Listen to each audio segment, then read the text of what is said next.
O sea, para mí sería que debería estar inferido ya cuando tienes el encargo, pero nos hemos topado con la triste realidad de que se pueden evadir y que pueden decir que no tenían facultades, que no existe contrato de por medio, etcétera, ¿no?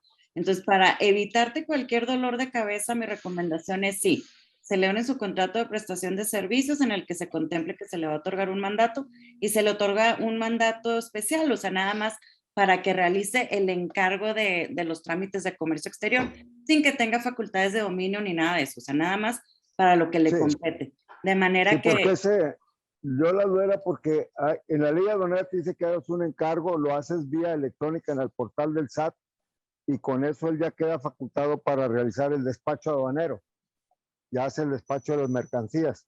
El tema es a la hora de las responsabilidades. A veces unos se exceden y agarran una responsabilidad mayor, ejercen poderes que no se les da y en otros de plano se barren. O sea, no responden. Por sí, eso era mi pregunta, si era la recomendación, lo ideal sería tener los dos contratos, el de prestación y el de mandato. mi recomendación es que sí, luego, entre más seguro, más marrado, o sea, papelito hablan, y aunque tengamos el encargo en el portal del SAT y todo eso, a la hora que tengamos que fincar una responsabilidad, vamos a tener que traer peritos en informática que nos saquen Ya, cuándo se le otorgó el cargo, dónde está registrado, cuál es la IP, la.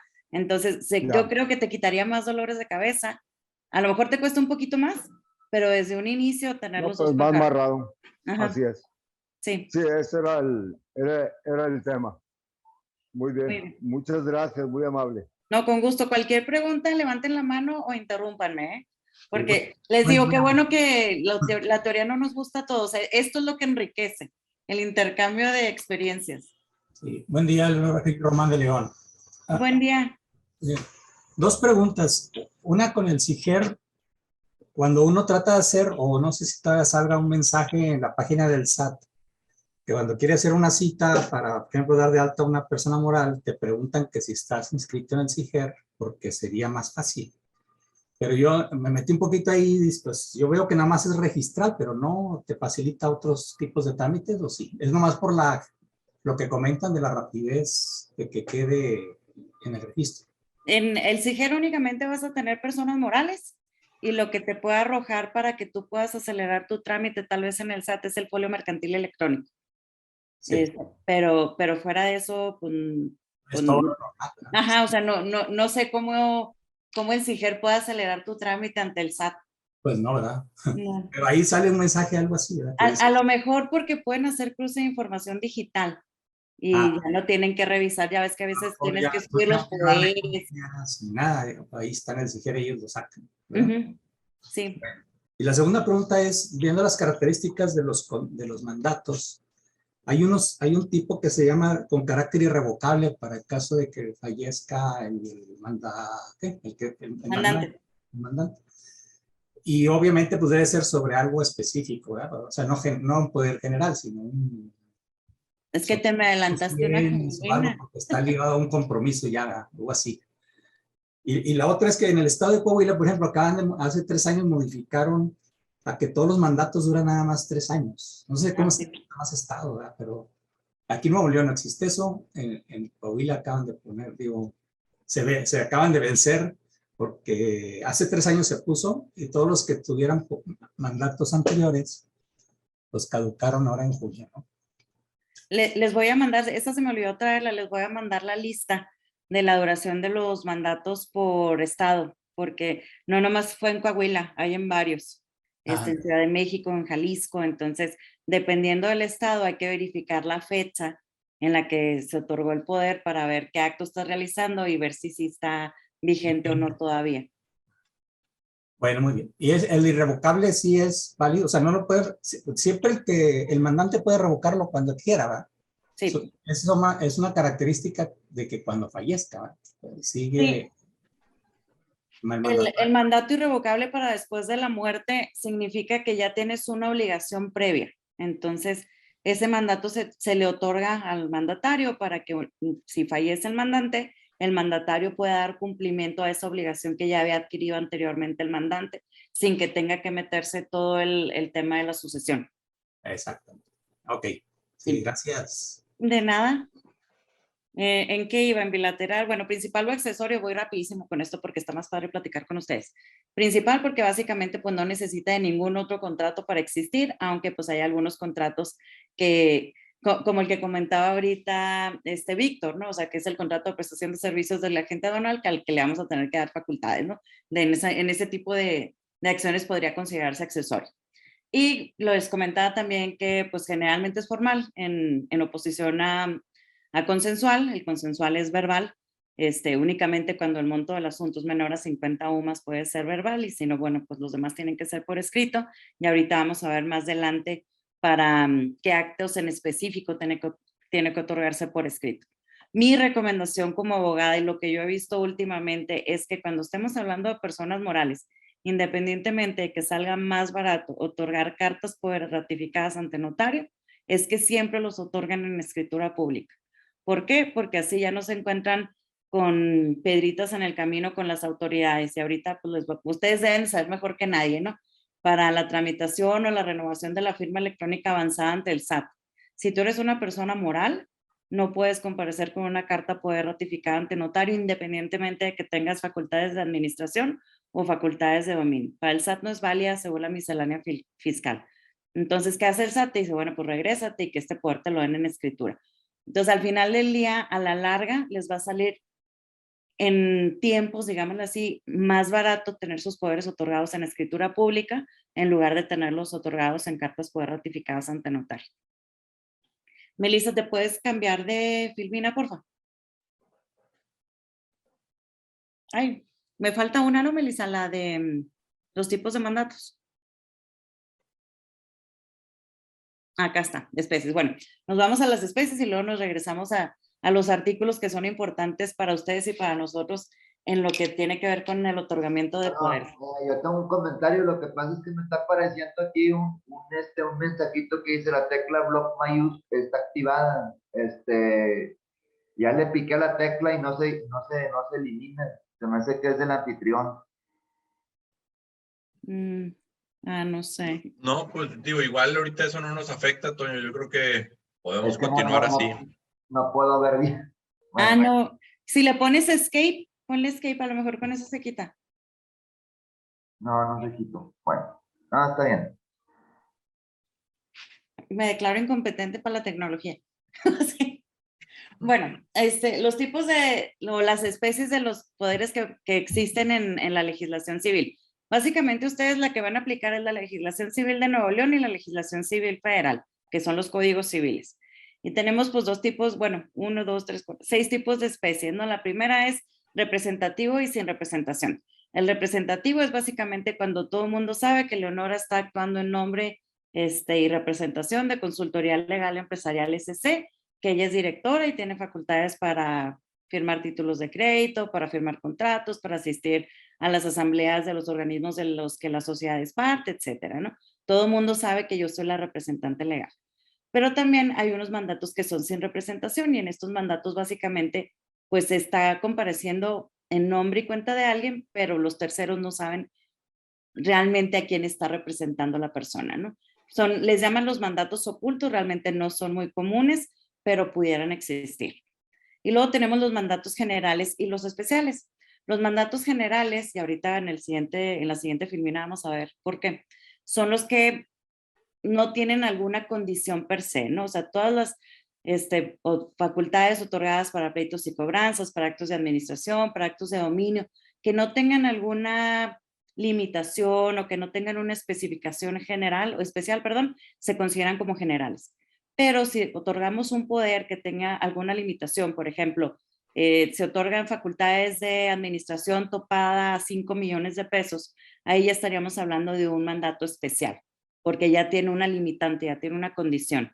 O si tenemos mandatos donde se dice que para que se puedan ejercer facultades de dominio necesitas que comparezcan 2 de 3 consejeros a la firma del mismo. Entonces ahí también serían mandatos especiales porque tienen ciertas condiciones que se tienen que cumplir.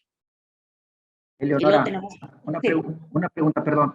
En el caso de persona física que, por ejemplo, desea renovar su firma electrónica, pero por alguna circunstancia no puede acudir a las oficinas del SAT, ¿puede hacerlo a través de algún representante o de otorgamiento de poderes? O sea, Sí, ¿el SAT lo contempla? sí, sí lo contempla, pero son casos súper, súper específicos. Por ejemplo, sería en el caso de menores, en el caso de personas incapaces o personas que estén en un proceso de interdicción, o bien que literalmente estén en el lecho de muerte. O sea, viene, incluso en la página del SAT lo pueden sacar, ahí vienen. Esa parte sí que son de, incluso como registros especiales, ¿verdad? También cuando te vas a registrar, que es eso que acabas de referir. Pero fuera de ellos es imposible, o sea, el contribuyente tiene que acudir de manera personalísima, entonces el poder allí se rompe, es decir, la autoridad desconoce ese otorgamiento de poderes. Sí, porque como te están tomando datos biométricos, que sería las huellas digitales, el iris, la identificación del rostro, pues son datos personalísimos. Entonces, por eso Entiendo. la autoridad dice, para la firma electrónica avanzada. Pero esto creo que necesitas nada más que- lo hace cuando es primera vez, cuando es renovación, ya no hay toma de esos datos biométricos, y a lo mejor ahí sí cabría, ¿no? En una renovación, puesto que ya no hay otra vez la toma de esos biométricos. Me queda clarísimo. ¿Y con quién hablamos? Porque no no te dejan comparecer a través de apoderado. Tengo, por ejemplo, clientes que la señora tiene 86 años, o sea, estábamos en plena pandemia, se le venció la fiel y le otorgó un poder a su hija para que la hija pudiera ir a hacer la renovación, y el SAT no le valió el poder. Dijo que no, que si no se estaba muriendo, que tenía que ir la señora. Y yo, pues, ¿para qué? No la voy a traer a que la maten de coronavirus, ¿estás de acuerdo? O sea, son criterios muy cerrados del SAT. En personas morales, pues sí se puede, ¿verdad? Sí. Sí. Sin embargo, aquí tengo una duda porque me nombraron comisario en una compañía y en esa misma acta constitutiva me dan el poder de tramitar la firma electrónica. Pero yo dije que no era compatible. El comisario no puede hacer funciones de administrador.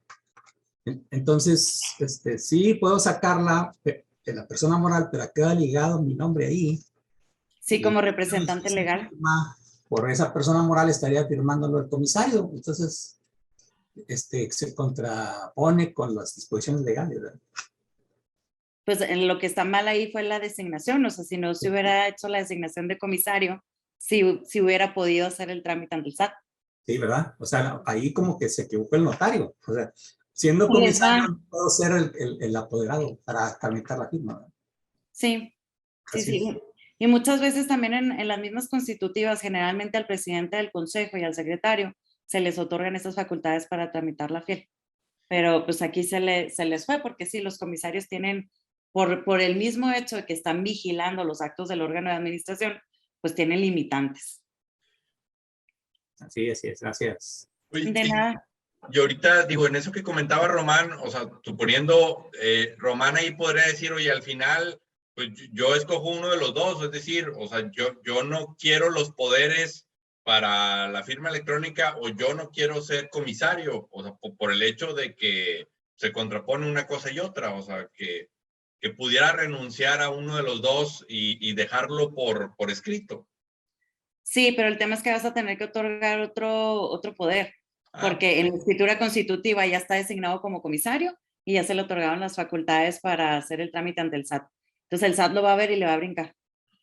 Okay. Porque sí, lo más fácil sería pues renunciar al cargo de comisario, porque ya las facultades están otorgadas en una escritura. Bueno, yo lo que hice fue llevar al representante legal, al administrador único era en ese caso, y que él tramitara la firma, ¿verdad? O sea, aun cuando yo tenía el poder para hacerlo, no lo hice. Sí, ¿verdad? claro, y pues de manera implícita, pues los administradores, en este caso el administrador único, pues tiene esas facultades de conformidad con el estatuto, pues para hacer todo tipo de trámites ante autoridades. Entonces, hiciste bien, o sea, no perdiste tiempo, pues. Y una pregunta, pero ahora viéndolo como un tercero, y un tercero me refiero, por ejemplo, un cliente o proveedor de esa empresa, que revisas el acta constitutiva, detectas ese tipo de cuestiones y no sé si jurídicamente, o sea, pudieras aprovecharte de esos errores o o usarlos a tu favor? Pues depende de si la empresa está en incumplimiento con tu cliente o proveedor, pero básicamente el comisario sirve para protección de los accionistas y no para los externos. O sea, ¿por qué? Porque está vigilando que el órgano de administración realmente esté haciendo su chamba y el objetivo de una sociedad pues es generar utilidades. Entonces, si la empresa está en orden, pues realmente un tercero no le debería de importar si tiene las facultades o no. Y si realmente Román no hizo el trámite, pues sigue siendo comisario sin problema. Ok, ya. ¿Sí? Muy bien, sigamos. Gratuito o oneroso, ya les platiqué que generalmente pues es oneroso porque pues nos pagan para ejercer los mandatos. No sé si a ti, Román, como comisario te estén pagando, pero generalmente cuando nos piden que hagamos chamba a nombre de terceros, pues nos dan un honorario o una iguala o algo así. Y tenemos aquí ahora sí la figura de revocable o irrevocable, que era la que comentaban ahorita, que en el caso de los poderes irrevocables son irrevocables después de la muerte, siempre y cuando estén ligados a una obligación adquirida previamente al fallecimiento del mandante. Si no hay una obligación previamente adquirida, entonces ese poder se va a considerar extinto al momento en el que se murió el mandante. Y los demás en todo momento pueden ser revocables por el mandante. Y tenemos el judicial y el extrajudicial. El judicial básicamente pues es el que se otorga para atender temas ahora sí litigiosos, se otorgan ante el juzgado, y el extrajudicial es el que se otorga ante notario o ante privados, dos testigos, ¿no? Que esas serían pues las 6 especies de poderes o mandatos que existen. Espero ya con esto ir terminando lo que es teórico. Y ahora sí, Melissa, regrésate porfa a la parte de la redacción de los artículos de los poderes. Aquí los notarios, ustedes saben que tienen la obligación de insertar estos artículos en todos los poderes que se otorguen. Generalmente los poderes se otorgan de conformidad con lo establecido en el Código Civil de la entidad donde se otorga, más las facultades del Código Civil Federal, o sea, del artículo similar en el Código Civil Federal, más las facultades de sus similares en los códigos civiles donde se vaya a ejercitar el poder. Si no viene esta leyenda, de pronto si ustedes llegan con un poder otorgado en Nuevo León, que nada más tiene facultades para Nuevo León y para el Código Civil Federal, y quieren hacer una compraventa o quieren hacer una celebración de una contratación en Saltillo, pues tal vez les dicen, oye, pero pues es que tu poder no es válido en Saltillo porque no tiene facultades o no se menciona que también las facultades del similar o del artículo similar del Código Civil de Coahuila aplicarían a este mandato, ¿no? Entonces, como recomendación, siempre que vayan a revisar un poder o que les vayan a otorgar un poder o que le vayan a otorgar un poder a sus clientes, díganles, chéquense que por favor traigan la mención de que se otorga con las facultades del Código Civil de Nuevo León, Coahuila, Chihuahua, con las del Código Civil Federal, más las similares de las entidades federativas donde se va a utilizar el poder.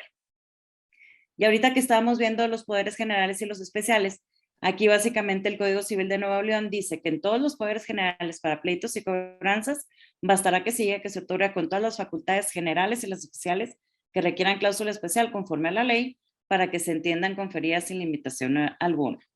Y aquí viene la diferencia. En los poderes generales para administrar bienes, bastará expresar que se da con ese carácter para que el apoderado tenga toda clase de facultades administrativas.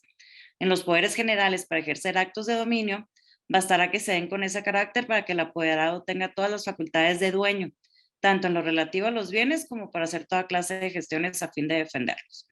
Aquí estamos bien, ¿no? O sea, si tenemos facultades generales, no hay bronca, no hay limitación, no hay especificación, se entienden como generales tanto para administrar como para adquirir bienes. Ahora, cuando quisieran limitar en los 3 casos antes mencionados las facultades de los apoderados, se consignarán las limitaciones o los poderes especiales, que es donde ya les digo, se otorgan facultades de administración para que realice todo tipo de compraventas, representaciones de la sociedad, firme todo tipo de contratos, comparezca con todo tipo de autoridades, ya sean civiles, mercantiles, fiscales, estatales, municipales, federales, para hacer todo tipo de trámites administrativos, etcétera, etcétera, pero está limitado a 5 millones de pesos. Ya ahí, en ese momento en el que le pusimos la limitación, ya lo volvimos especial.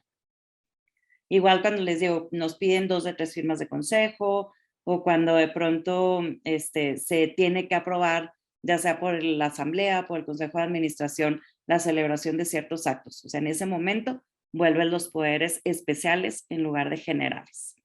Y recuerden que todos los poderes Eleonora. generales se tienen que registrar. Dime.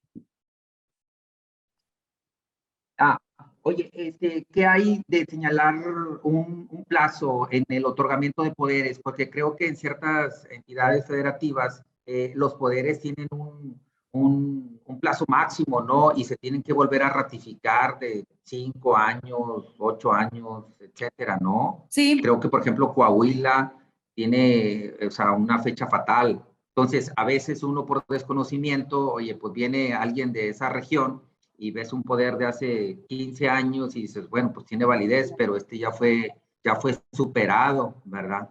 De acuerdo. Sí debiera de señalarse allí la fecha o sea, el plazo de vigencia del poder o es o sea, de estilo de redacción del notario. Ese estilo de redacción de notario, aunque sería una bonita costumbre, que le pusieran que el presidente poder tendrá una vigencia de 3 años a partir de su otorgamiento, que fue hoy 19 de julio del 2022, para que nos faciliten la vida a todos los demás. Pero si no, lo que vas a tener que hacer tú es ir a ver en dónde se otorgó el poder, con qué fecha, y luego revisar cuáles son los plazos de vigencia. Ahorita lo comentaba Román, que allá en Coahuila, pues hoy en julio de este año se les vencieron los 3 años iniciales, ¿no? Y se los voy a mandar con Hugo, es una lista de cada una de las entidades federativas, okay. Unos son de 5 años, otros son de 3, otras no tienen. Perfecto. Eleonora, con lo del CIGER, ¿se soluciona ese problema? O sea, ¿CIGER cubre eso? Decir, bueno, pues mira, hace 4 años se otorgó ese poder, yo voy y busco el poder y la empresa, y sí lo va a listar, pero va a decir sí, o sea, que ya está vencido, que no está vigente. No, CIGER no te va a decir que no está vigente. O sea, más bien tú tendrías que hacer tu búsqueda. Nosotros lo tendríamos que filtrar. Primero obtener la información, luego ver allí la antigüedad del poder para decir si está vigente o no. Sí, correcto.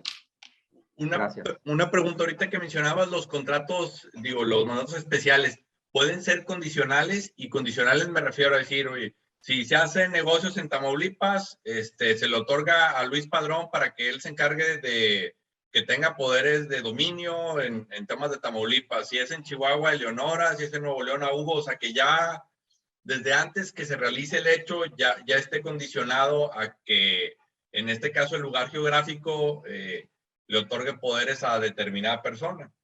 Sí se puede, pero yo no gastaría antes de tiempo.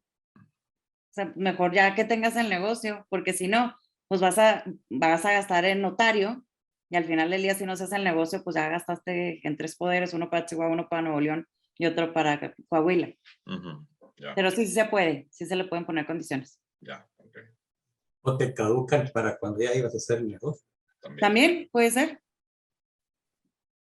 Muy bien. Bueno, el de Chihuahua no se los voy a leer porque pues me aplica más a mí que a ustedes.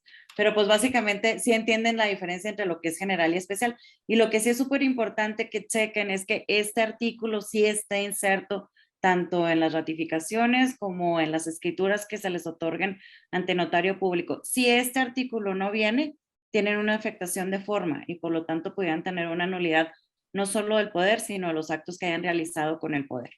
Y no queremos esos dolores de cabeza.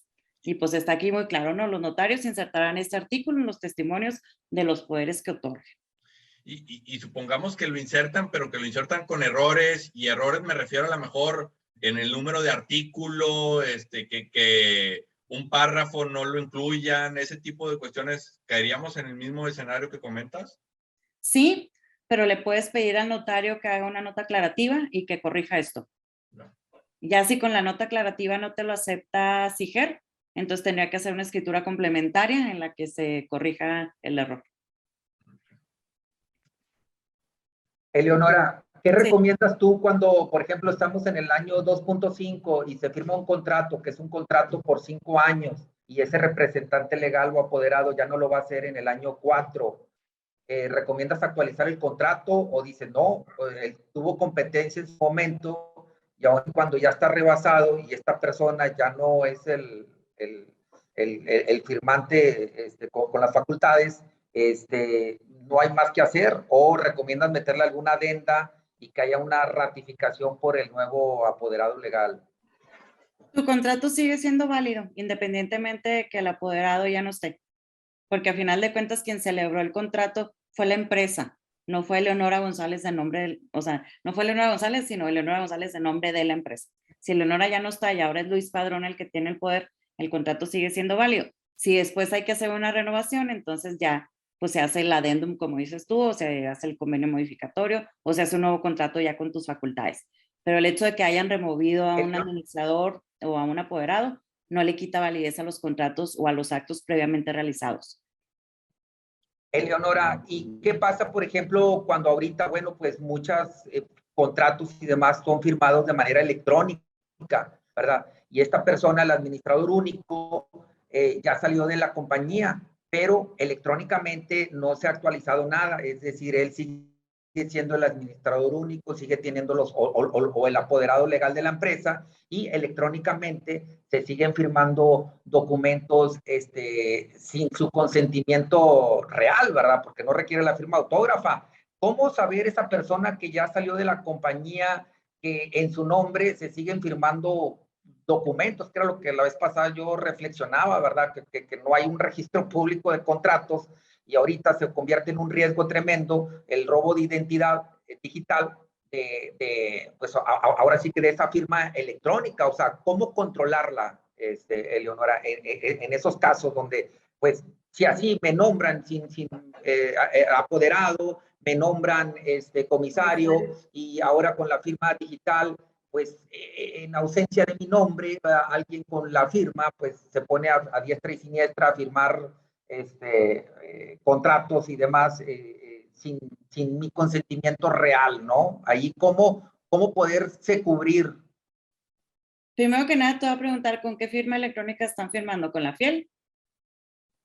Ese es el tema, ese es el otro tema más grave, que actos mercantiles se están Contado. exigiendo que se firmen con la firma electrónica del representante o apoderado. O sea, es un tema bien grave, que era lo que veía con Hugo, y luego te dicen que las subas, ¿verdad? Que las subas a una plataforma. Por ejemplo, tengo un caso específico de unos vales de despensa que decían que tenía que firmar el representante legal y tenía que subir a una plataforma la firma electrónica y demás. Hay algunos que opinan que esa firma está resguardada por la no sé qué, pero pues yo a modo ranchero prácticamente veo al momento que la subo y subo la contraseña, pues hay un plagio, ¿verdad? Hay una gran potencial de que esas personas estén tomando los datos y nada, que están cerrando los ojitos y se subieron y se resguardaron allí de manera digital y nadie los ve, ¿no? O sea, ese es el otro tema, ¿verdad?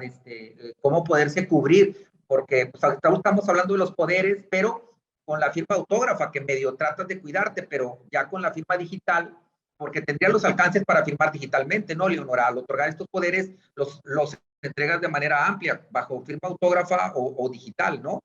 Sí, pero a ver, Hugo, ponle pausa a tu recording. Permíteme.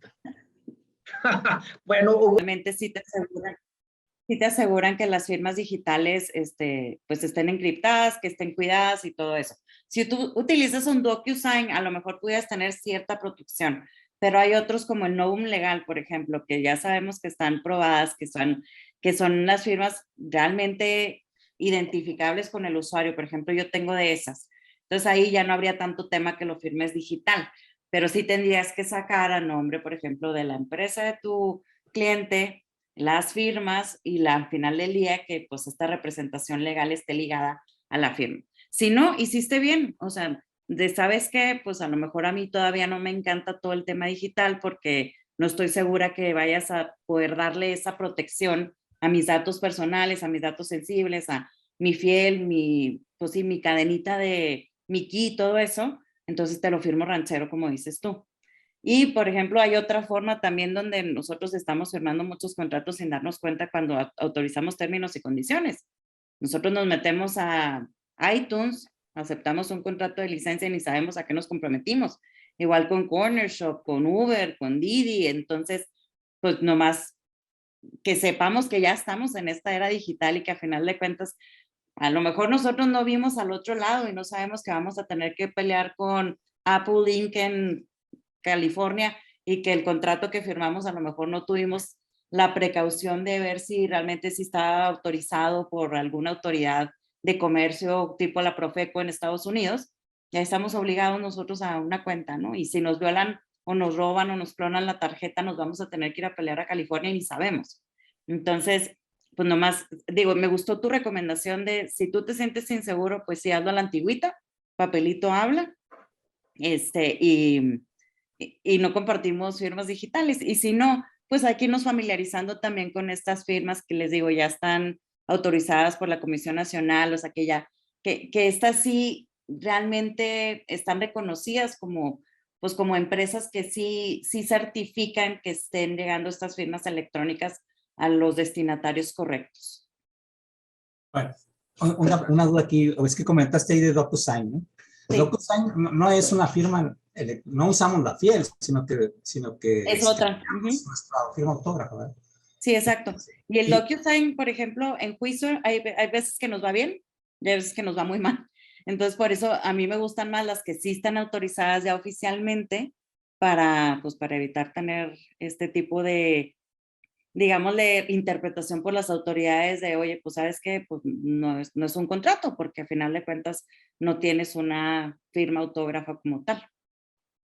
O no tienes forma de ligarla con el receptor y el emisor. Ya ven que hay todo un proceso de, pues con lo de la fiel, por ejemplo, que de emisión, que se manda por un certificador y luego que llega al receptor y luego se verifica de regreso y todo eso. Básicamente es lo que tenemos que hacer con las firmas digitales. Oye, una observación ahí.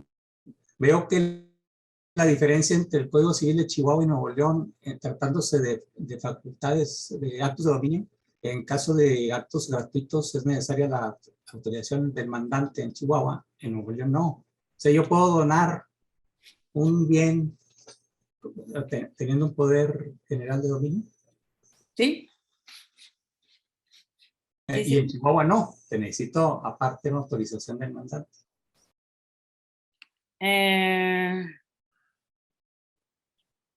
Es la diferencia entre ese parrafito, ¿no? Entre el No, pero código. acá dice, en el mandato general para ejercer actos de dominio bastará expresar que sean con ese carácter para que el mandatario ejerza todas las facultades de dueño, tanto en lo relativo a los bienes, como para ejercer todas las acciones que se requieran para defenderlos. Tratándose de actos gratuitos es necesaria autorización expresa del mandante. Ah, ya te entendí, te refieres al, sí. O sea, si vas a donar en nombre, yo Leonora González, a nombre de mi papá, una casa a nombre de mi hermana, sí necesito la autorización expresa de mi papá. Y en Nuevo León no. No. Ustedes son más light. Se llama así, ¿verdad? Sí, acá somos más conservadores. Somos de rancho. Melissa, ¿le puedes dar la siguiente, por favor? Esto yo creo que nos lo vamos a saltar, ¿no? O sea, los elementos del contrato, el consentimiento, bueno, pues ya lo conocemos todo, ¿no?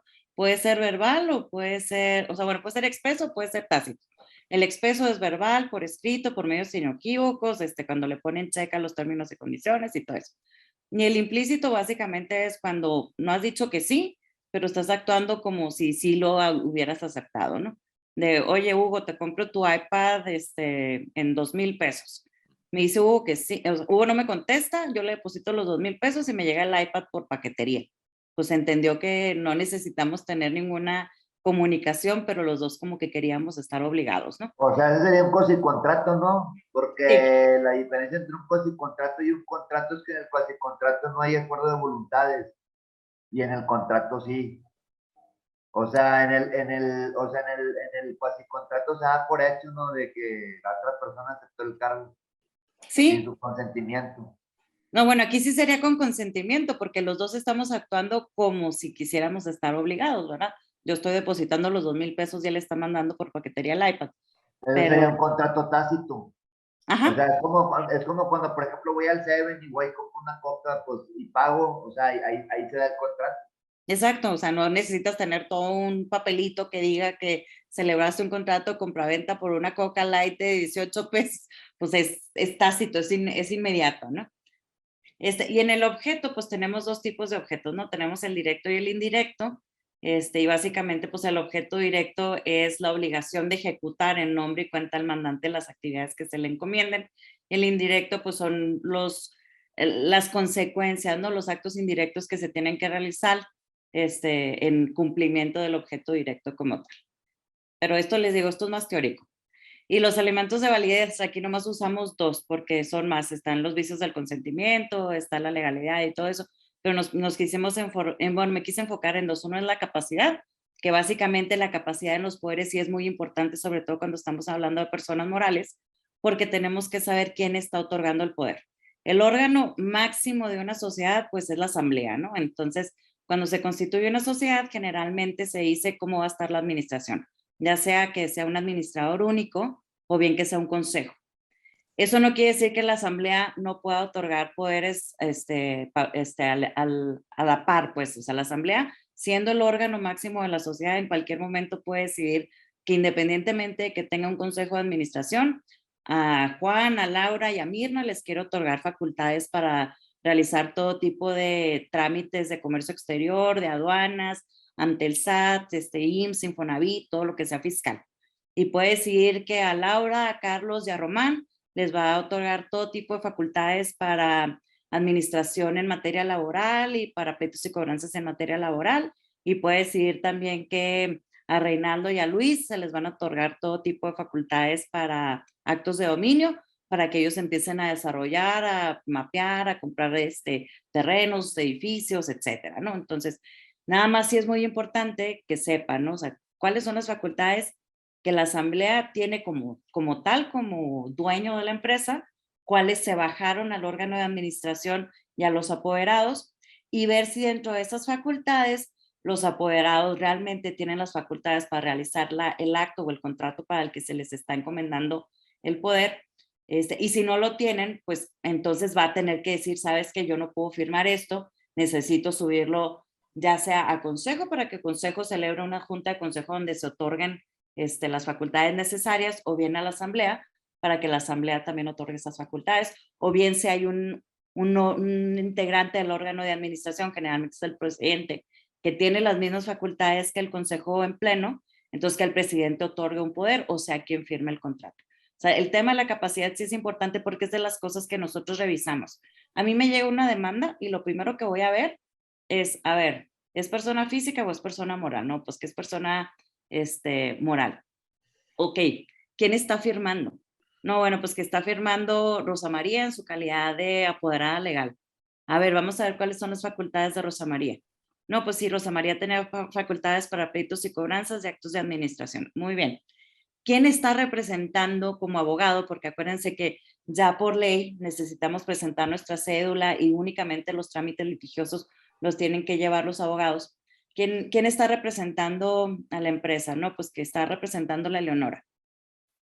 ¿Quién le otorgó poder a Leonora? No, pues que Rosa María. A ver, chécate las facultades de Rosa María. Oye, no, pues Rosa María no tenía facultades de delegación. Por lo tanto, mi poder, caput. Está afectado de nulidad.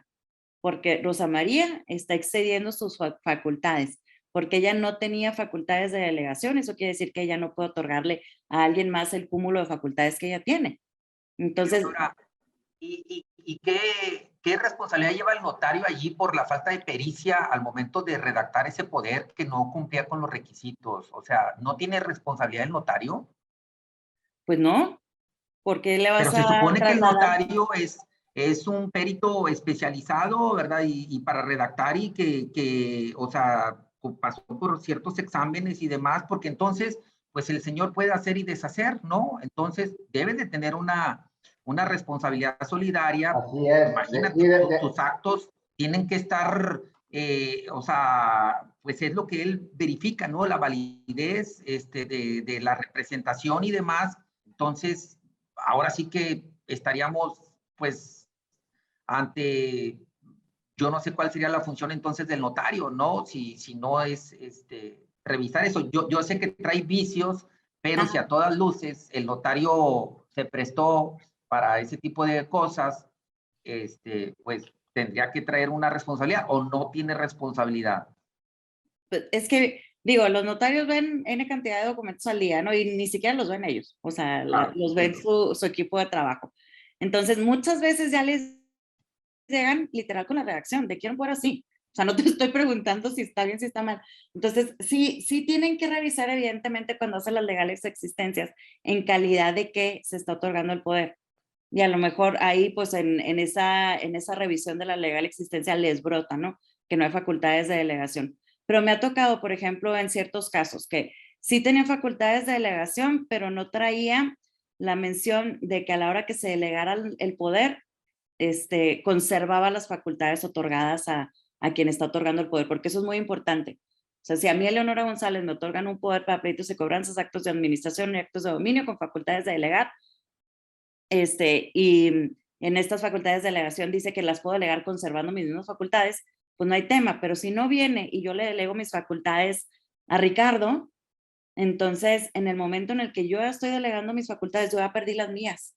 Entonces ya en automático, si a mí me piden que firme otro contrato o que me pidan que firme un título de crédito o cualquier otra cosa, yo ya estaría cometiendo actos nulos, porque yo, por no tener esa leyendita tan sencilla de que conservo las facultades independientemente de que las delegue, las estoy perdiendo. Entonces también eso es muy importante que revisen en sus poderes. Y respecto a la responsabilidad, les digo, pues los notarios y su equipo ven demasiadas escrituras, documentos, etcétera. Se les pudo haber pasado, pero sí es común, o sea, que se les vaya esto de las delegaciones o de exceder las facultades. En ciudades grandes como la Ciudad de México es donde más pasa. O sea, me ha tocado ver, por ejemplo, poderes de contraloras de empresas grandes a nivel nacional que exceden totalmente las facultades de quien se los otorgó. O sea, quien se los otorgó, haz de cuenta que tenían facultades de pleitos y cobranzas de actos de administración, y a la Contralora le dieron pleitos y cobranzas, actos de administración para firmar títulos de crédito, para celebrar actos de dominio. Cuando me lo dio, y a mí me tocó de contraparte, o sea, estamos en contraparte en un juicio y quiere ya convenir y cerrar. Entonces le dije, pásame tu poder.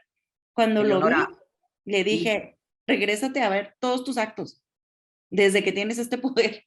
Porque si lo mismo que tratas de hacer conmigo hiciste con alguien más, traes muchas nulidades.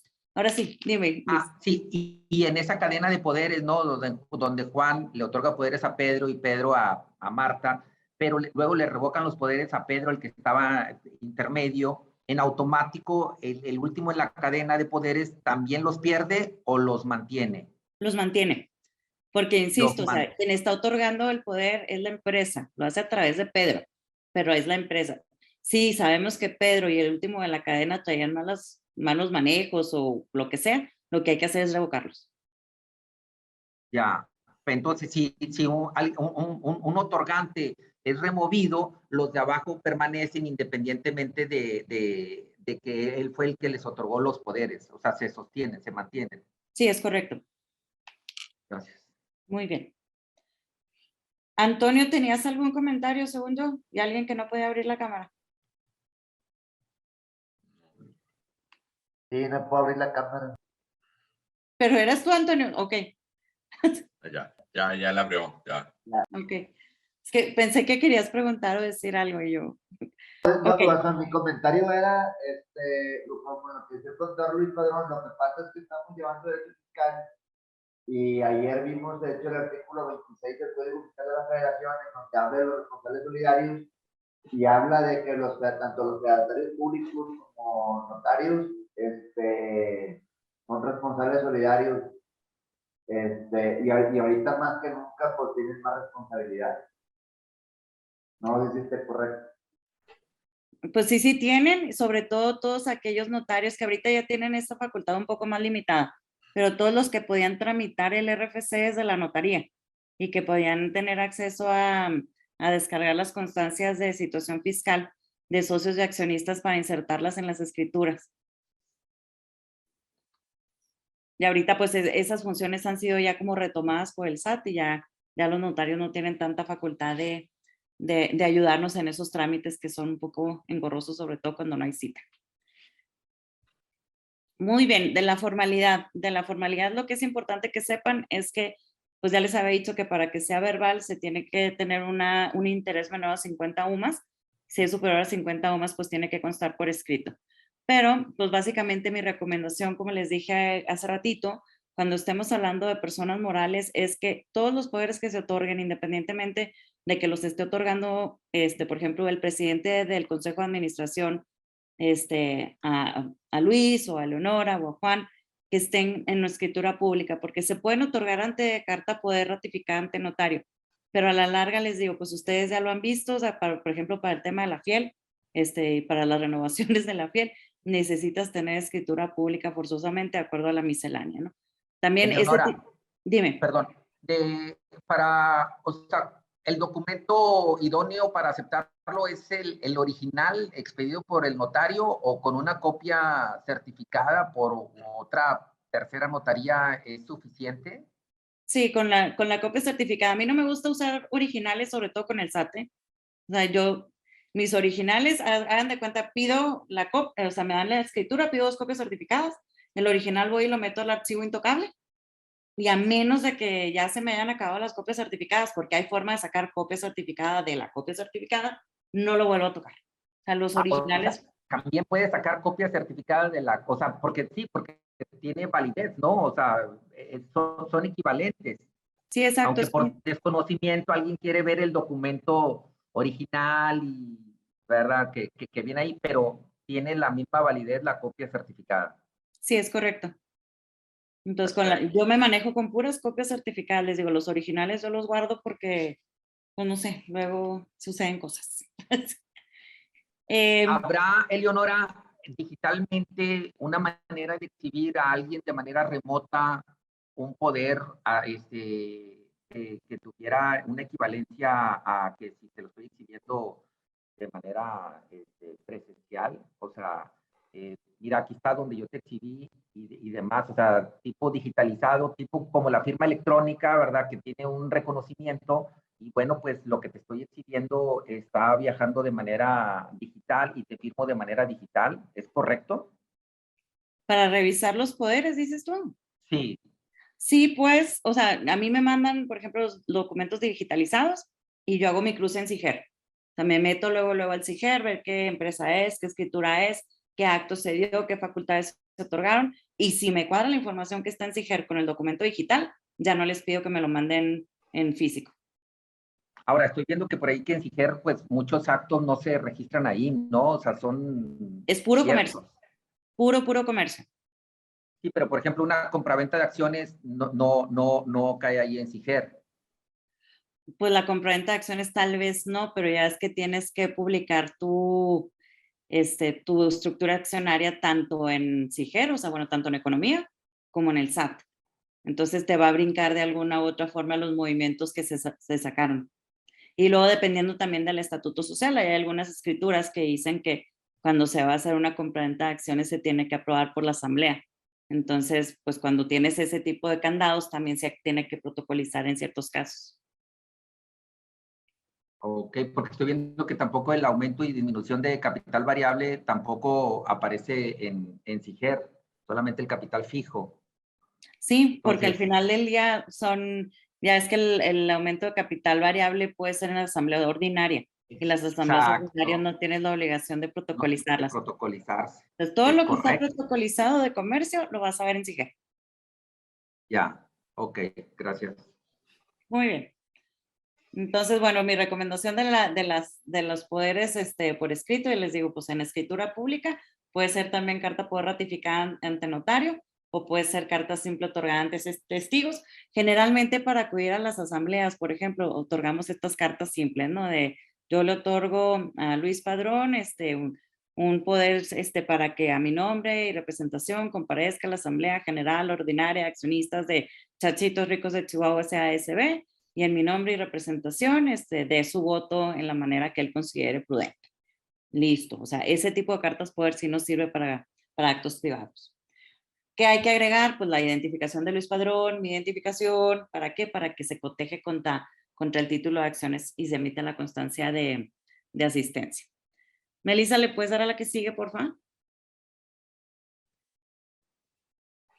Me lo quiero brincar porque traigo un documento PDF donde, bueno, es más, no me lo brinco. El PDF, Melissa, súbeselos al chat para que vean más o menos cuáles son las facultades que en una escritura pública de un poder completo, otorgamos nosotros para estar seguros de que no nos vaya a votar con el banco, que no nos vaya a votar con las autoridades fiscales, IMSS, Infonavit, you name it. O sea, una de las cosas que nos brincó o que nos brinca mucho, por ejemplo, con los bancos, es que si no viene específicamente que Leonora González tiene facultades para abrir y cerrar cuentas bancarias y designar a las personas que puedan firmar sobre ellas, no me abren la cuenta del banco. Entonces fue todo un peregrinar porque primero fue creo que con Scotiabank, luego fue con Bancomer y luego con Banamex. Entonces yo les decía, es que legalmente hablando, tener una cuenta de banco es un acto de administración. ¿Y cómo quieres que una empresa opere si no tiene una cuenta de banco, si no tiene tarjetas, si no tiene tokens, si no puede hacer transferencias, si no tiene chequeras? Entonces, después de varios comunicados con los bancos y los jurídicos internos, dijeron, tienes razón. Legalmente hablando, tener una cuenta de banco es un acto de administración. Pero, por política del banco, si tu poder no lo tiene, no te vamos a abrir la cuenta. Pues ya con eso, ¿contra qué peleas, no? O sea, al final del día, pues ellos son los dueños de su banco y ellos quieren que tengas esas facultades específicas en tu poder. Entonces, pues ya no peleamos, ¿verdad? O sea, ¿qué hacemos? Pues en los poderes le insertamos que Juan Pérez tiene facultades para abrir y cerrar cuentas bancarias y para designar a quienes puedan firmar sobre ellas. De pleitos y cobranzas les cuento rápido, ¿no? Tenemos básicamente pleitos y cobranzas, que aplicaría a todo, civil, mercantil, fiscal, agrario, militar, etcétera, ¿no? Y tenemos pleitos y cobranzas y facultades de administración en materia laboral.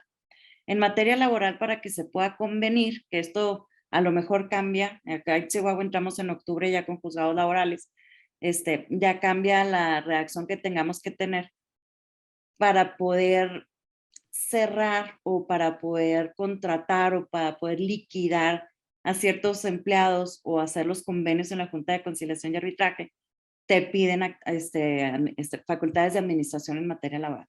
A mí se me hace una ridiculez, pero pues es la costumbre, en materia laboral se manejan mucho con costumbres, entonces pues ya estamos acostumbrados también a insertarlas como tal, y pues se hace mención a los artículos desde la Ley Federal de Trabajo aplicables a, ya sea a la defensa o a la firma de convenios de determinación o finiquitos.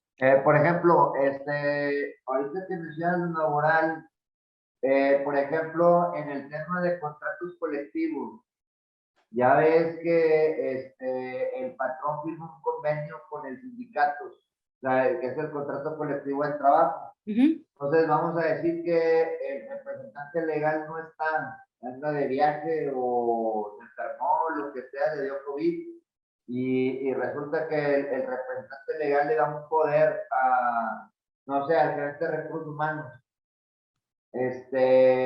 para que pueda asistir a esas juntas, a esos convenios colectivos.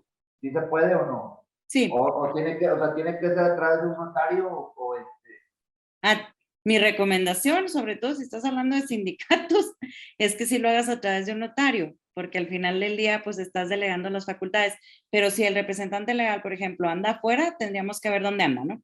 Si anda en un lugar donde tenga acceso a un notario, pues que vaya a una notaría y que pues le manden su poder digitalizado y así. Si el representante legal está enfermo, los notarios tienen facultades para ir a recabar firmas. Entonces, ya sea que vaya al hospital o que vaya, muy incómodo, pero o que vaya a la casa donde esté el representante legal. O si no, tienes la opción de, si no tienes solo un representante legal, si tienes varios, pues que alguno de los otros representantes legales, ya sea que él sea el que acuda o que él sea el que otorgue el poder. Ya en caso de emboscada, ya se te murió el representante legal, ya no hay forma. Entonces convocas a asamblea y en la asamblea otorgas otro poder. ¿Sí? Se apagó el micrófono. De nada.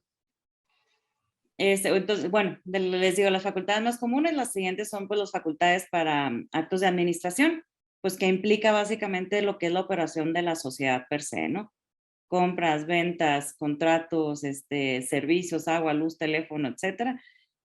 También tenemos las facultades de dominio, Aquí en las facultades de dominio hay ciertas excepciones para los cuales no necesitas facultades de dominio per se.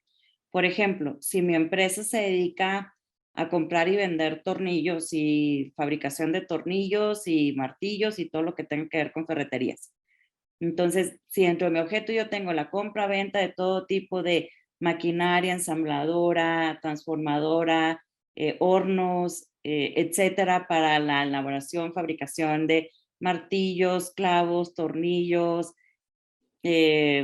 taquetes, etcétera, etcétera, etcétera. Si yo quiero comprar un horno industrial que fusione, que tenga un valor muy grande, supongamos que estamos hablando de 5 millones de dólares, como dentro de mi objeto social está contemplada la adquisición y compra de todo tipo de maquinaria, ensambladora, hornos, etcétera, para la consecución o la elaboración de tornillos, clavos, etcétera, se consideraría que como está contemplado mi objeto social, la compra de este horno es un acto de administración. Y en ese caso no tendría yo que tener facultades de dominio. ¿Para qué otras actividades? Sí, bueno, pues si voy a comprar una bodega para instalar la línea de producción, o si voy a comprar un departamento, bueno, no un departamento, una oficina para tener ahí el corporativo, o si de pronto se me ocurre que necesitamos toda una flotilla de estaquitas para estar trasladando los tornillos y esta adquisición de estaquitas no está contemplado en mi objeto, eso sí sería un acto de dominio. Si no, les digo, pues al final del día hay forma de encuadrar con nuestro objeto social que ciertas actividades que pudieran considerarse dominio son de administración. También está el otorgamiento y la revocación de poderes. El otorgamiento, pues acuérdense que no pueden ustedes otorgar facultades superiores a las que se les otorgaron a ustedes. En caso de hacerlo, estarían excediendo su mandato y la persona que está recibiendo esas facultades también tendría una invalidez en su poder. Y es importante que se lo lleven de tarea que cuando estén delegando facultades, siempre se establezca que conservan las propias. Porque si no, les digo, ustedes se quedan desapoderados y para futuras actuaciones, si siguen actuando, estarían haciéndolo pues ya con un poder inválido. Les voy a explicar un true story que nos pasó. Una gerente de recursos humanos de aquí de Chihuahua tenía en su poder facultades de pleitos y cobranzas, facultades de pleitos y cobranzas de actos de administración y facultades de otorgamiento de poderes. Hasta ahí, no decían nada más. Entonces, a la hora que hacemos un otorgamiento de poder de ella hacia el despacho, nos brincó en la notaría. Precisamente lo que decías, Luis, de oye, nomás que esté muy consciente que si les otorga este poder en escritura pública, ella se va a quedar sin facultades porque su poder no dice que va a conservar las propias en caso de que las delegue, ¿no? Y pues dijo, necesitamos ir a la audiencia porque si no vamos a la audiencia, pues nos podemos ir en rebeldía y las consecuencias económicas eran grandes, ¿no? Y pues se la aventó y hablamos al corporativo de que necesitamos que en este instante tramites un nuevo poder porque ya dejamos a la cabeza de recursos humanos sin poder y ella tiene que firmar otras cosas, ¿no? Hace trámites ante el IMSS, el Infonavit, etcétera, etcétera, ¿no? Pues en lo que corporativo se puso las pilas y nos mandó el nuevo poder y todo eso, pasaron 3 meses. 3 meses en los que ella seguía firmando cartas, poder, contratos, convenios, y yo estaba, miren, con el alma en un hilo, de si alguien se llega a enterar, nos puede tumbar miles, bueno, no miles, porque tienen como 5 demandas, pero de esas 5 demandas nos pueden tumbar 3. Entonces, a la hora que ya le otorgan el nuevo poder, pues tuvimos que ir nuevamente a acreditar personalidades en todos los asuntos, a ratificar los contratos firmados por ella, a ratificar las solicitudes y trámites que había hecho ante el IMSS Infonavit, porque teníamos ese pecado, o sea, que ella delegó su poder, se quedó sin facultades, que no mucha gente lo hubiera entendido, pero era un riesgo que estábamos corriendo, ¿no? Entonces, ese tipo de cosas es importante que sepan que pasan en la vida real, pues para que las puedan evitar, ¿no? Entonces, ahí perdón, por default es, si no viene especificado al transmitir los poderes, te quedaste sin nada. Exacto. O sea, tiene que venir específicamente, ¿no? Facultad para delegar poderes conservando las facultades otorgadas al propio. Eleonora, otro caso similar, bueno, no similar a ese, es cuando tú eres el administrador único y luego en la redacción dice que el administrador único o consejo tendrá los siguientes poderes, pero luego a veces por redacción se dice que el administrador único permanecerá en su encargo un año. Entonces, ¿qué pasa al año 2 si no hubo un acta de asamblea como tal en donde se le ratificara?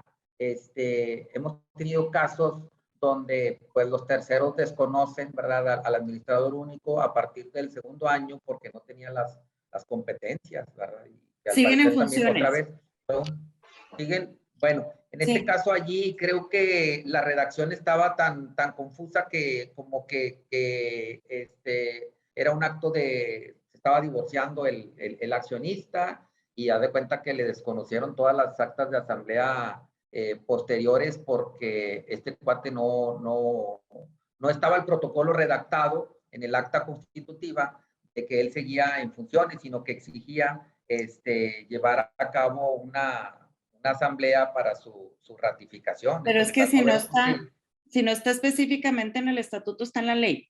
O sea, exacto. está muy claro. Se sobreentiende, pero haz de cuenta que quedó allí conflictuado, ¿verdad? Entonces, pues, como dices tú, mejor bajarlo al acta de asamblea respectiva, ¿no? Para no dar motivo a ese tipo de sospechosismos, ¿no? Exacto, o sea, pero si de pronto se les pasa, a nosotros nos pasó mucho con pandemia, ¿no?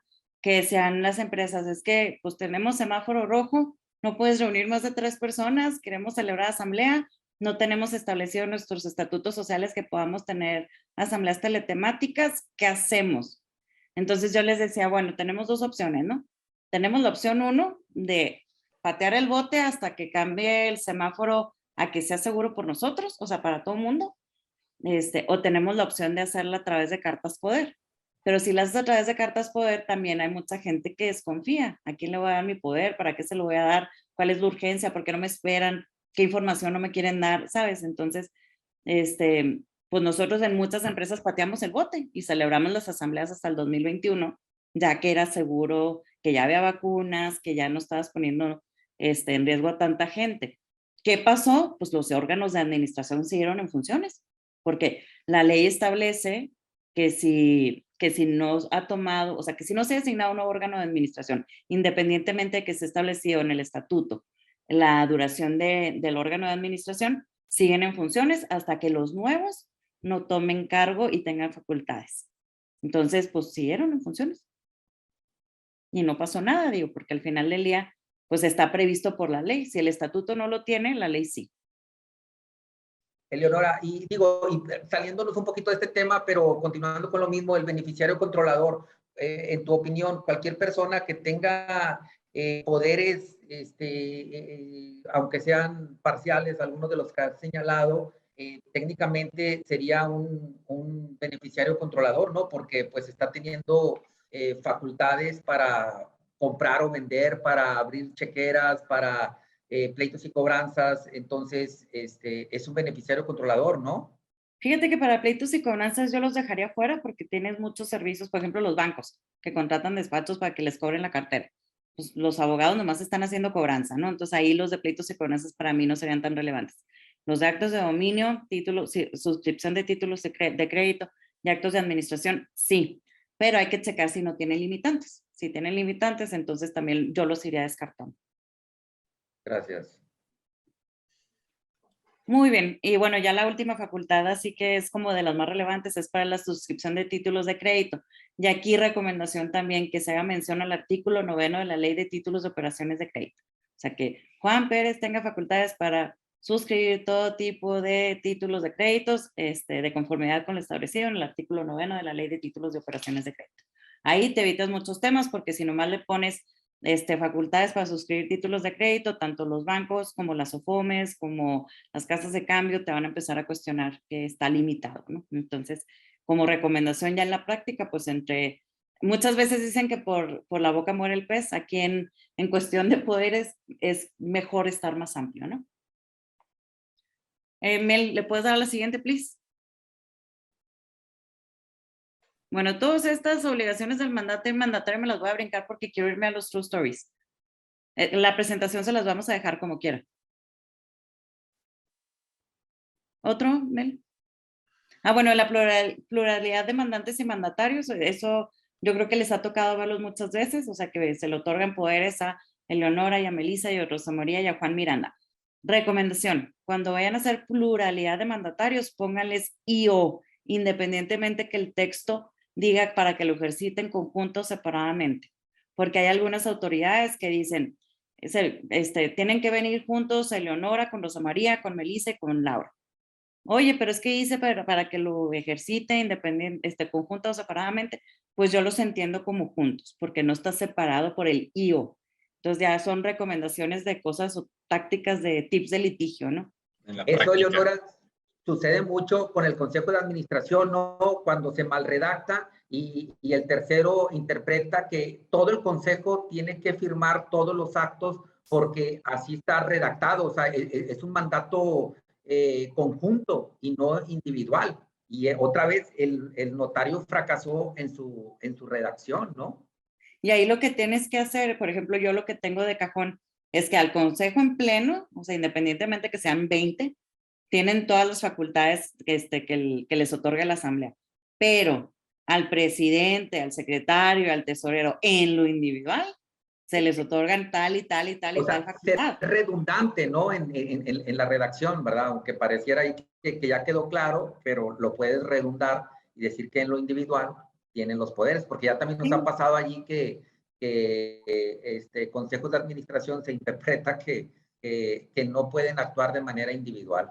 No, y luego te dicen, vengan a firmar todos, espérame, o sea, no te van a firmar 5 consejeros. Sobre todo los bancos. Ni le caben, o sea, las firmas, sí. Sí. Y la pluralidad de mandatarios, pues ahí generalmente pues es cuando se encomienda pues a nosotros nos toca muy seguido, ¿no? Como abogados, ¿no? Que designan pues a los abogados del despacho, a Juan, a Pedro y a Luis, para que nos representen con facultades para pleitos y cobranzas y todo lo relativo al juicio sucesorio a bienes de la señora Juana Pérez. Pues somos varios, ¿no? O sea, los que somos los mandatarios y que tenemos que seguir el juicio. Y evidentemente, pues hay que ver la responsabilidad solidaria y cómo estamos rindiéndole cuentas al mandato. La siguiente, Melissa, please. Oigan, yo sé que teníamos hasta las 9:30, ahí me cortan si también salta esa. No, todavía digo, ha estado bastante interesante y participativa, entonces yo creo que todavía tenemos algo de tiempo. Muy bien. Las terminaciones del mandato, ahorita lo preguntaba Luis, ¿cómo puedo yo decir no quiero ser parte o cómo puedo dar cuenta?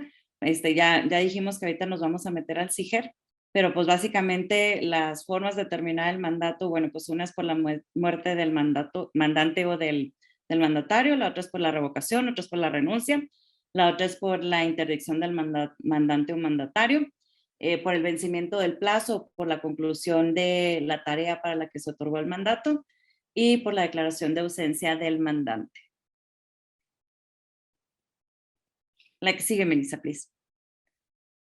Y aquí básicamente les voy a dar como un fast forward, pero con los socios comerciales, ¿no? ¿Qué es lo que tenemos que pedirles o qué es lo que tenemos que revisar cuando estamos hablando de empresas o de personas físicas, ¿no? Cuando son personas físicas, ¿qué pido yo? Pues pido su identificación, pido referencias comerciales, referencias bancarias, estatus de buro de crédito, RFC, comprobante de domicilio, y la identificación oficial con fotografía y firma. Y en el caso de la persona moral pedimos la escritura constitutiva, pedimos el poder del representante legal, la legal existencia, que básicamente sería el resumen de todas las modificaciones que ha habido al estatuto social. Igual, las referencias bancarias, comerciales, número de identificación fiscal, comprobante de domicilio, carta de buen estatus crediticio y la identificación oficial con firma. Aquí les voy a contar una triste historia. Resulta ser que el representante legal de una empresa recibe de otra prestadora de servicios una carta donde le dicen que están teniendo problemas con su cuenta bancaria y que pues en vez de que le empiecen a depositar en su cuenta bancaria general, que era una cuenta en Estados Unidos, que ahora le depositen en otra cuenta en otro banco. Entonces el representante legal le dice, sí, claro, o sea, nada más que pues no me mandes un correo, o sea, mándame una notificación oficial, ¿no? Entonces le llega una carta membretada, con las instrucciones de la nueva cuenta, con firma y todo, pero se la mandan por correo electrónico. y ya estaba la fecha de pago cerca. Entonces, pues dice el otro, bueno, en lo que me llega por paquetería, en un acto de buena fe, te voy a hacer el pago. Y hace la transferencia a la nueva cuenta bancaria. Pasa una semana y le marca el representante legal de, todo esto fue por correo electrónico, le marca el representante legal de la empresa y le dice, oye, qué raro, tú eres súper puntual con los pagos, ¿por qué no me has pagado? Sí, ¿cómo no? Ya te pagué. No, no me has pagado. Sí, ¿cómo no? Mira, aquí te va. Comprobante de la transferencia a nombre de la misma empresa, en otro banco, su carta. Dice, yo no mandé eso. ¿Qué? Esa no es mi firma. ¿Cómo crees que no? Pues no, esa no es mi firma. O sea, sí es, pero no es. Yo no la firmé.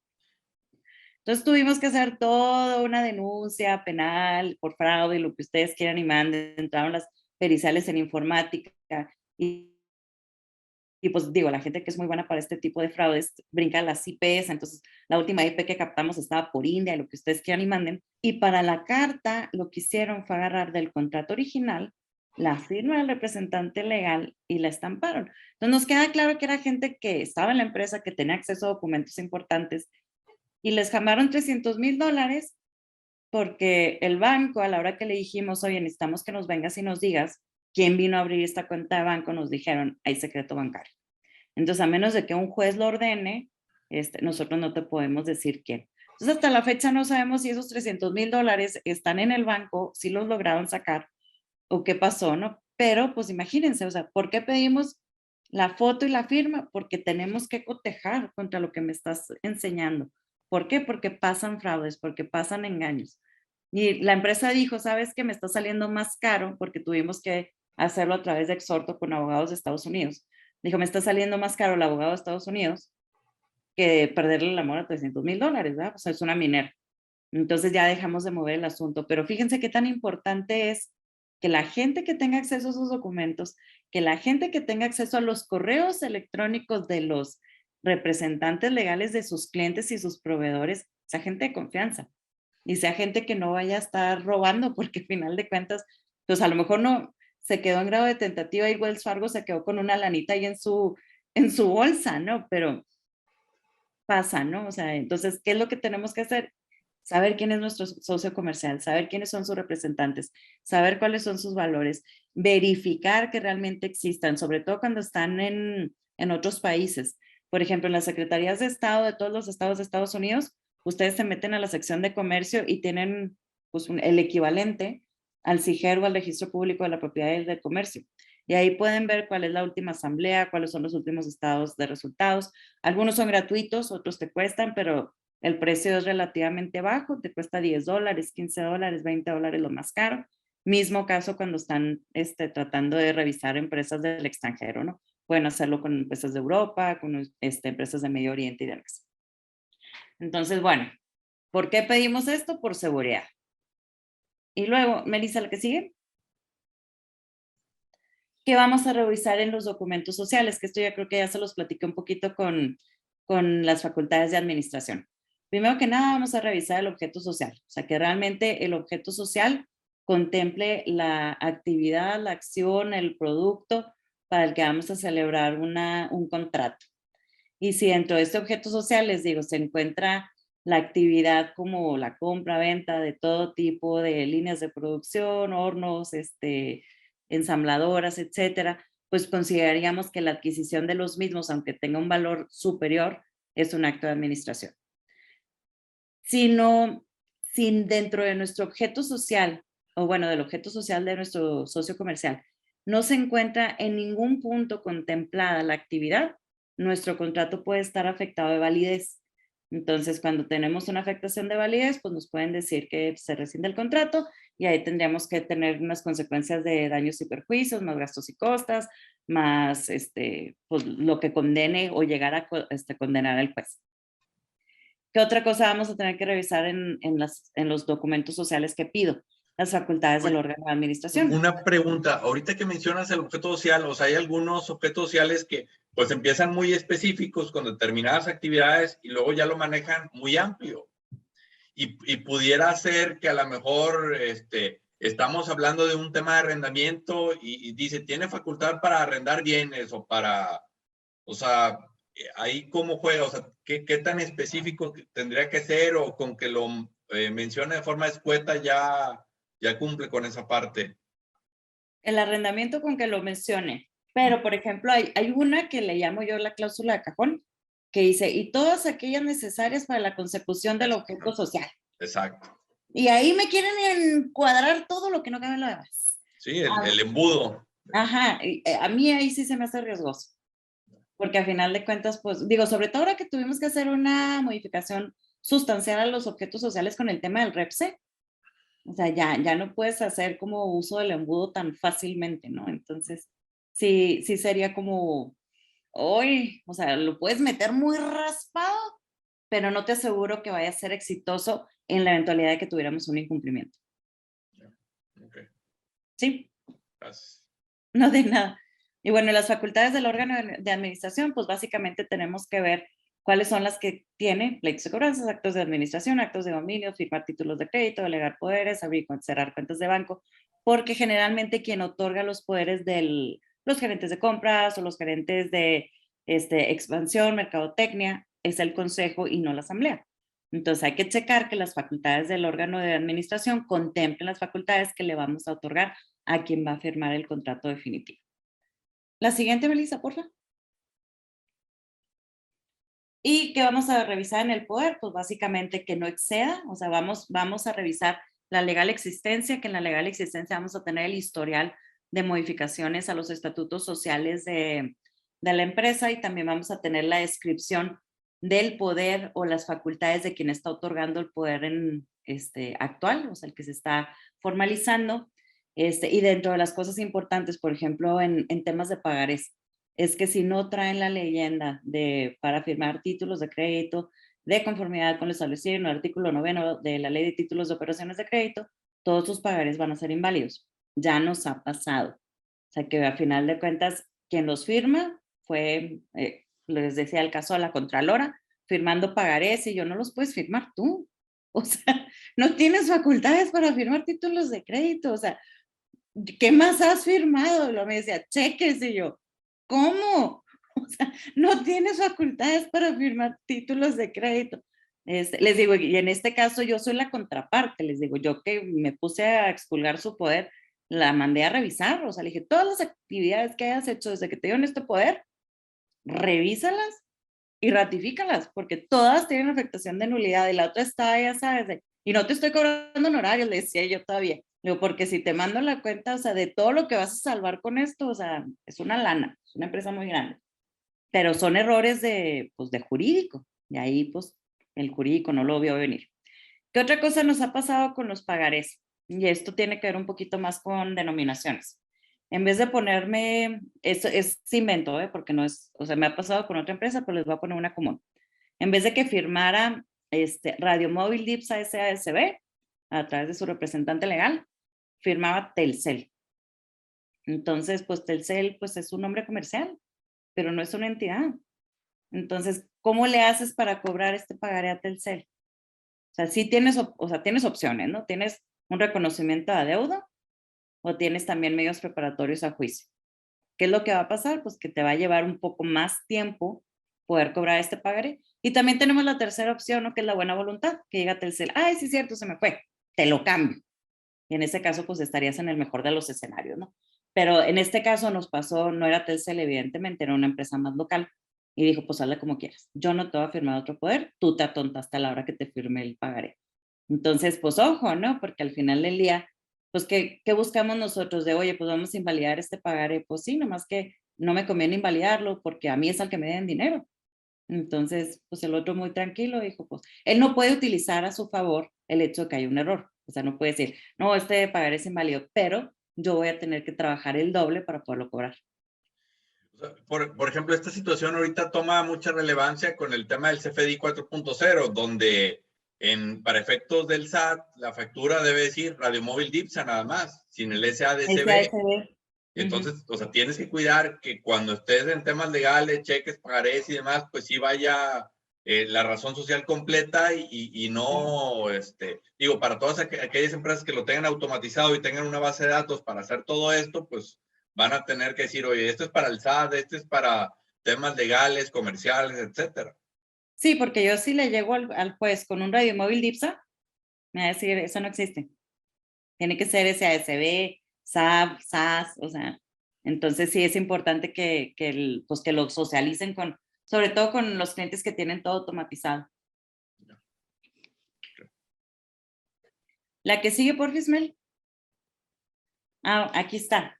¿Me puedes hacer host, Hugo, para poder entrar a CIGE rapidito nomás para, ya les prometo que ya vamos a acabar.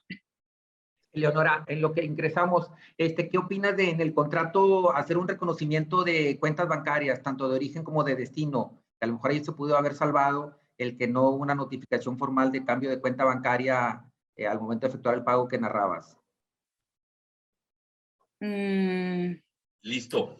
Estaban en el extranjero, entonces ahí sí no sé qué tanto nos pudiera ayudar o afectar. Ya, adelante. Espérenme, déjenme. Le cerré sin querer. Pero aquí lo abro rápidamente. Aquí está. Share screen.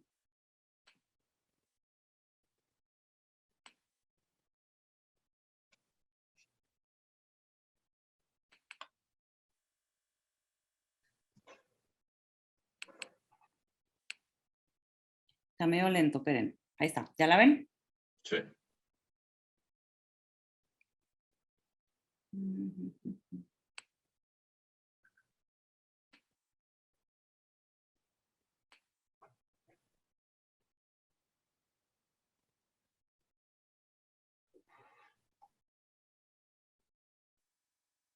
Luis, ve pensando en cuál de las sociedades quieres que busquemos si eres comisario.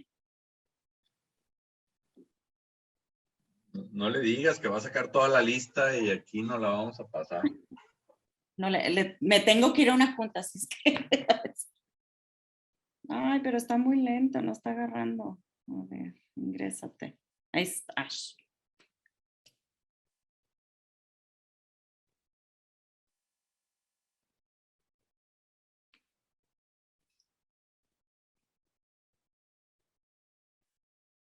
Mientras agarra pueden seguir preguntando, ¿eh?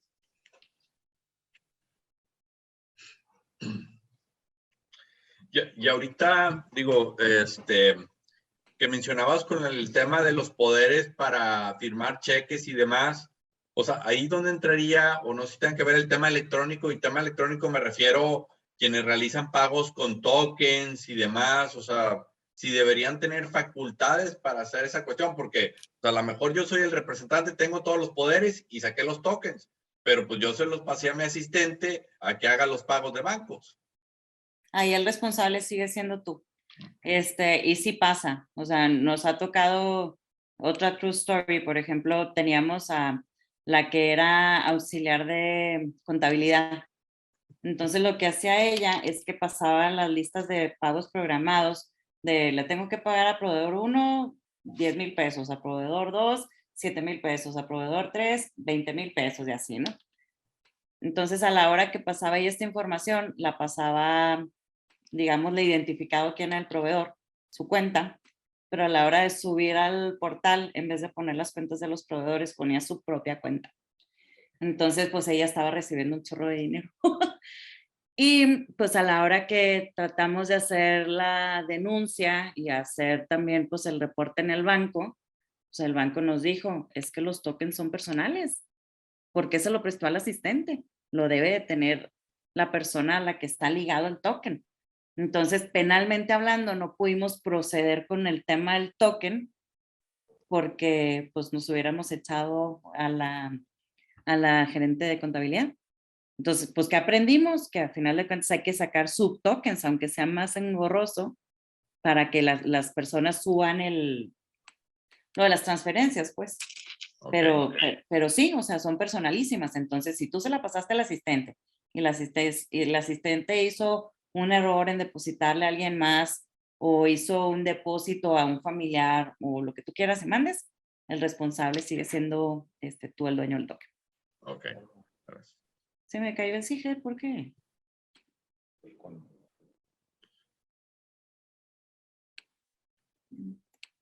Así no juego, Luis, no vamos a poder ver. Nos vamos a quedar con la duda, ¿no? Pues Como Talía. igual a lo mejor eso pues vaya, lo dejamos para otra ocasión, como quiera con lo que compartiste, pues ahora sí que a lo mejor ya revisarlo y a lo mejor ya sobre algunas dudas particulares ya poderlas comentar. Bueno, yo me llevo de tarea mandarles las vigencias de los poderes en los diferentes estados. Bueno, la presentación ya la tienes. Sí, Y también tienes el PDF de las facultades más comunes así es. para que se los compartas. Y a ver, parece que ya pude, espérame. Sí, ya pude, espérame. Share screen. Sí ven, ¿verdad? Sí. Muy bien, ahora sí. ¿En cuál sociedad crees que puede ser comisario, Luis? O ya lo perdimos. Yo, Sí. Luis Padrón. pues no me acuerdo. No, la verdad es que yo ya me quité de todas las empresas, les platicaba allí en otras sesiones, ¿verdad? Fue algo que yo hice de manera manual de todas las compañías, hice un barrido de todas las actas constitutivas donde los clientes de manera unilateral te habían mencionado como comisario, y lo que hice fue obligarlos a que me quitaran, ¿verdad? Entonces yo ya me quité de todas esas, aparentemente, ¿verdad? Pero fue de los clientes vigentes, ¿verdad? Y que yo los podía coaccionar a que me revocaran de ese nombramiento, ¿verdad? Pero sí, lo tuve que hacer de manera manual y no encontré una metodología para de manera pública encontrar en cuál estoy registrado. Ok. Bueno, para hacer me borró para hacer un ejercicio rápido, ¿no? O sea, me estoy metiendo a Radiomóvil Dipsa. O sea, Telcel. Nos van a salir miles y miles de... bueno, tú ya estuviste entrando a Siger, ¿no, Luis? Pero para los que no conocían Siger. Sí, digo, la verdad que es muy interesante porque ahí te aparecen, pues ahora sí que el historial de como decías, de las actas y demás, quiénes. Miren, Tijuana, o sea, ¿por qué está en Tijuana Radiomóvil Dipsa? Explíquenme. Y nomás tiene 3 registros, yo creo que este es otro. Sí, porque le faltó la A, pero pues igual para el ejercicio ahí funciona. Sí, aquí podemos ver que su último movimiento registrado es del 2009, que es otorgamiento de poder para otorgar o suscribir títulos de crédito. O sea, pero por ejemplo, ahí no está el acta constitutiva. No. Que debería de estar, ¿no? Sí, no sé por qué está rara, porque no está completa. Seguramente cambió de ciudad. Cuando están, por ejemplo, empresas que están dadas primero de altas en Querétaro y luego se vienen a Chihuahua, se tienen que hacer 2 registros. Uno en Querétaro donde se da la baja y otro en Chihuahua donde se da el alta. Muchas veces no hacen las bajas y se quedan con las denominaciones anteriores. Pero fíjate. Leonor, licenciada, Sí. hace unos años pues pusieron en el Código de Comercio la obligación de subir a la Secretaría de Economía el esquema Accionario. accionario y varias cosas, ¿no? Y es el mismo, es Siger, porque antes no era Siger, ¿verdad? No, no es el mismo. O sea, No es en el el mismo. Siger nosotros estamos revisando lo que está publicado en comercio, pero para subir la tenencia accionaria nos tenemos que ir al MOA. Es la MOA. Ahí les digo. New share, ¿por qué no le puse new share? Y aquí pasa, todo lo que se metió a registro público, sección comercio, viene a dar acá. O sea, no, Sí. no lo tiene que hacer las personas, sino el notario o el Es registro correcto. público. ¿Cómo lo hacen? Sí, es correcto. El proceso, les digo, tiene 2 vertientes, la larga y la corta. La vertiente larga es que se protocoliza ante notario, notario manda registro público local hace el procedimiento y registra. Y tenemos la larga, la corta, que es el mismo notario puede hacer el registro. Entonces, ya que hace el proceso de registro, ya va a salir todo el movimiento aquí en el CIGER. Eso es todo. Por ejemplo, una empresa nueva, todavía no nos da el SAT del RFC. Ahí me pusieron de comisario, ahí ya saldría. A ver cómo se llama. Vamos a ver. Yo casi creo que no. Pero, nada, ¿cómo se llama la empresa?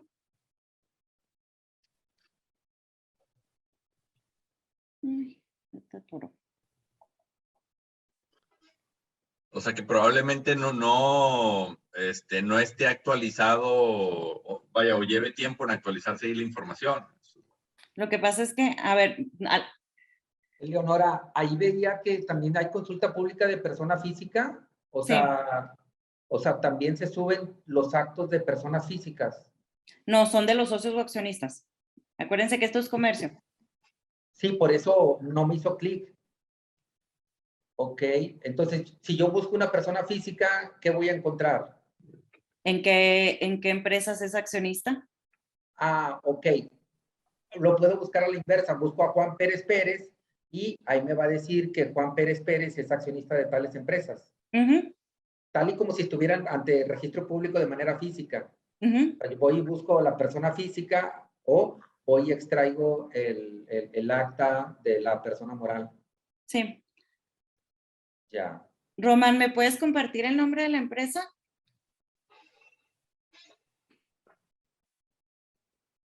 Ya perdimos a Román. Digo, como quiera, pues, o sea, muy ilustrativo por todos los campos y las alternativas que tienes ahí para consultar información y, como comentabas ahorita, de forma indirecta, pues hacerte de información y más que todo de validación de información, que es lo que nos interesaría más que todo a nosotros. Ujú. Ay, a ver, déjenme ver acá un ejercicio. Digo, yo soy más de SC, pero peligro y salgo por acá. Nomás que en apellido paterno quedó vacío. Ah, muy bien. Ya me atoré. O sea, Pero mira si hay. pues hay otra. Sales Villaverde. En Colima y en Naucalpan. A ver dónde voy a ir a reclamar. No va a salir nada, casi creo. O si sí, va a ser una muy viejita.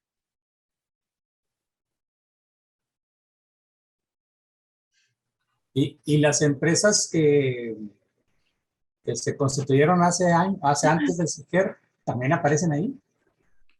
Se supone que hicieron una migración, pero no, todavía en histórico yo creo que van como por 1978 o algo así. Sí soy, o sea, fui socia capitalista fundadora de esta empresa. Y de esta otra les vendí mis acciones también.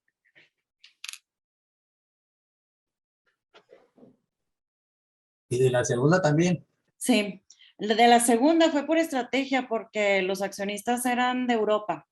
Entonces, para tener sus poderes legalizados, apostillados, traducidos, etcétera, nos íbamos a tardar mucho para dar de alta a la sociedad. Entonces, 2 personas físicas hicimos la constitución de la sociedad y luego les vendimos las acciones y nos evitamos todo ese proceso. Hay que declarar en ceros todo.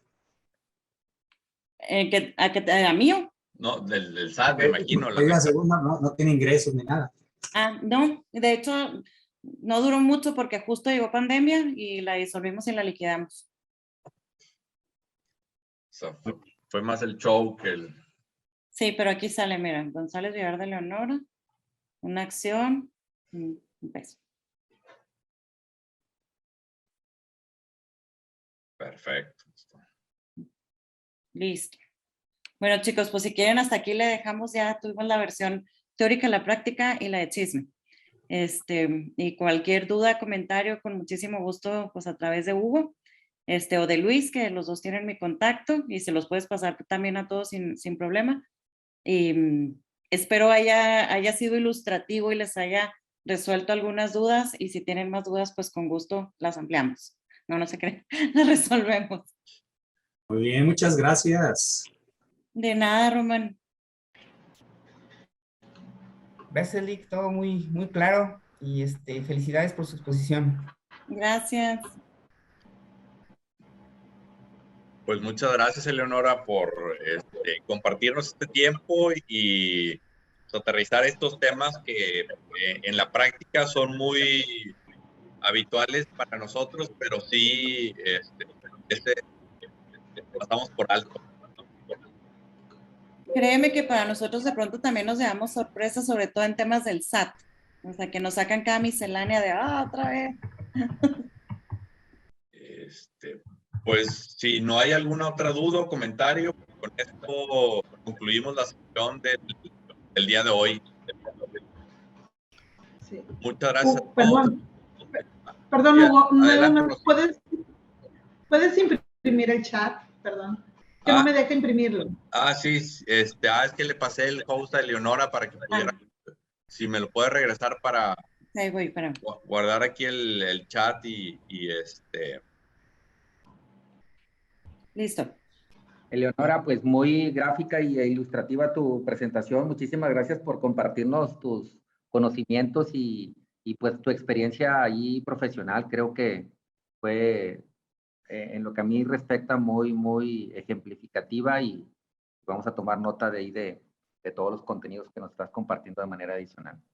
Muchas gracias y sobre todo los tips, porque les digo que yo ya los veo en el punto donde estamos en el litigio. Entonces, ¿qué nos sirve, qué no nos sirve, qué cosas hemos aprendido para que ustedes pues, puedan evitarle dolores de cabeza a sus clientes? Claro. Dice que ustedes son contadores, pero son como que en prioridades de los clientes son ustedes y luego nosotros. Entonces, ustedes son el primer filtro. sí es. Sí, muchas gracias. Pues muchas gracias, y entonces nos vemos en la próxima sesión. Gracias. ¿Cuándo va a ser, Hugo, la próxima sesión? Pronto les avisamos ya que lo tengamos definido. Ok. No, está muy bien. No, muchas gracias. Hasta luego. Gracias. Hugo, ¿sí pudiste imprimir el chat? Sí, ya lo guardé. Yo te lo comparto. Ok, gracias, Hugo. Bonito Gracias. día para ¿Puedes todos. compartir las presentaciones en el grupo de WhatsApp? De hecho, Sí, te mandé sí, sí. un mensaje.